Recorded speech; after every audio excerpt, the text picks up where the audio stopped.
इसी के नाम में आप सबको मेरी तरफ से सलाम। मैसेज शुरू करने से पहले हम दुआ करेंगे कि खुदावंद आज की कलाम के वसीला से हम सबको बड़ी बरकत दे। जितने भाई यहाँ पर मौजूद हैं, खुदावंद उन सबको बड़ी बरकत दे, और जितने भाई और बहन इस मैसेज को सुनेंगे, खुदावंद उन सबको भी बरकत दे। तो हमारे साथ यहाँ पर मौजूद हैं बाबर भाई, हम उनके साथ मिलकर दुआ करेंगे।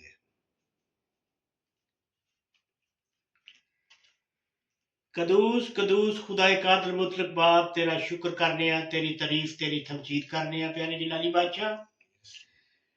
हालेलुया। खुदा बाप इस मैसेज के जरिए खुदा बाप बीमार जिंदगियां शिफा पाए, और भाई जो मैसेज दे इसके वसीला से खुदा बाप आपकी जिंदगियों में रोशनी दे, तंदुरुस्ती दे और अकल दे। प्यारे खुदा आपको ये कलाम मैसेज समझ खुदा बाप आपकी तमाम रूहानी जिस्मानी जरूरियात को खुदा बाप पूरा करे।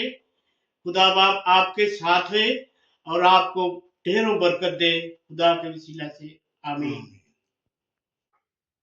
I hope you are doing well. You are special to God. God loves you. आप खुदा के खास लोग हैं और खुदा आपसे प्यार करता है। आइए आज हम अपनी रहनुमाई के लिए खुदा के पाक कलाम में से देखते हैं। नए अहदनामा में से मत्ती रसूल की मार्फत लिखा गया अंजीली बयां, उसका बाब नंबर 5 और आयत नंबर 13। खुदा के पाक कलाम में यूं मरकूम है, तुम जमीन के नमक हो, लेकिन अगर नमक का मजा जाता रहे तो वो किस चीज से नमकीन किया जाएगा? फिर वो किसी काम का नहीं, सिवाय इसके के बाहर फेंका जाए और आदमियों के पांव के नीचे रौंदा जाए। खुदावंद इस कलाम के वसीला से हम सबको बरकत दे। यहाँ पर आज हम इस पर गौर करेंगे। ये कलाम जो है तशबीहन कलाम है। खुदावंद यीशु मसीह ने अपने मानने वालों को, पैरोकारों को खुदावंद यीशु मसीह ने नमक से तशबीह दी है। तो हम गौर करेंगे कि नमक ही से क्यों तशबीह दी है, नमक ही क्यों कहा है। हम इस पर गौर करते हैं। उस दौर में, यीशु मसीह के दौर में, उस बाइबल के उस दौर में पता चलता है कि नमक की कीमत जो है वो बहुत ज्यादा थी। नमक बहुत वैल्यूएबल था, इसलिए यीशु मसीह ने नमक की तशबीह दी। नमक दो मकसद के लिए इस्तेमाल होता था। एक, खानों को महफूज करने के लिए, खुराक को महफूज करने के लिए, यानी कि गोश्त और मछली को महफूज करने के लिए वो लोग जो है नमक का इस्तेमाल करते थे।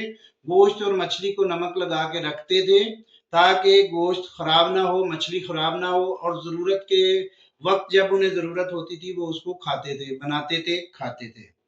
और दूसरा, नमक का जो मकसद है वो हमारे खानों को जो है वो लजीजा बनाता है, मजेदार बनाता है। मजेदार करने के लिए खानों में जो है नमक इस्तेमाल, नमक खुराक को महफूज रखने के लिए इस्तेमाल होता है। इसी तरह आज यीशु मसीह के फॉलोअर यानी ईमानदार लोग, मसीही लोग इस दुनिया में सच्चाई, ईमानदारी और अमन को कायम करने के लिए, महफूज रखने के लिए बुलाए गए हैं। तो आगे यीशु मसीह ने जो है खबरदार किया है कि अगर नमक का मजा जाता रहे तो वो किस चीज से नमकीन किया जाएगा। तो अगर मसीही होते हुए, ईमानदार होते हुए, अगर हम रास्तबाजी को, ईमानदारी को, परहेजगारी को तर्क कर देते हैं तो नमक की तरह फिर हम भी उस लायक नहीं है, हम अपने खुदावंद यीशु मसीह के लायक नहीं है। तो मेरे भाइयों और बहनों, हमें इस पर गौर करने की जरूरत है। हमें दुनिया का, जमीन का जो है वो नमक कहा गया है। तो हम चुने गए हैं इस दुनिया में अमन, सलामती, मोहब्बत और प्यार ये कायम करने के लिए। अगर ये हम छोड़ देते हैं तो फिर हमारा जो यीशु मसीह के साथ राब्ता है, जो यीशु मसीह के वसीला से हम चुने गए हैं, फिर हम उसके लायक नहीं ठहरते।